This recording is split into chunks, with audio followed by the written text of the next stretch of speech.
Have you ever been doing a job search for a data analyst role and come across some analyst positions that actually had nothing to do with data analysis? Hi, I'm Brian Amrine with Value Driven Analytics, and in today's video, we'll talk about how you can determine whether an analyst role is actually a data analyst role based on some keywords in the title and skills mentioned in the description.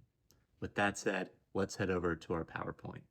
If you've looked for an analytics job at all, especially an analyst role, you've probably noticed that these days being an analyst can mean anything.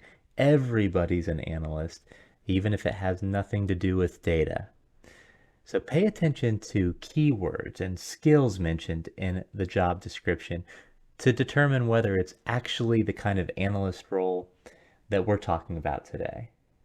Look for things in the title, the position title, like data scientist or data engineer. That's obviously a data related analyst. Data analyst is another one, insights analyst, strategy analyst, sales or marketing analyst is usually a quantitative analyst. Financial analyst, supply chain analyst, all of those are likely to be the type of analyst we're talking about today. But then the other thing you can do to determine if it's the kind of analyst role that we're talking about today is look at the skills that are required in the job description.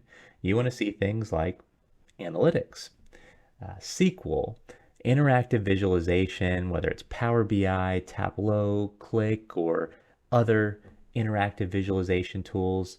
If you see Python, R, SAS, or Alteryx, or KNIME, it's likely that that's going to be a quantitative analytics role. Also look for data science, statistical analysis, modeling, forecasting, or A/B testing. If you see any of those things in a job posting, it's likely that you're looking at a truly quantitative analytics role. If you like this video, I hope you'll consider liking it formally. And if you'd like to see more analytics, data science, and leadership training videos, please consider subscribing to the channel. Finally, if you have any questions on what we discussed today, please leave a comment and I'll try to respond to it as soon as possible. Thanks again for watching, and I'll see you in the next video.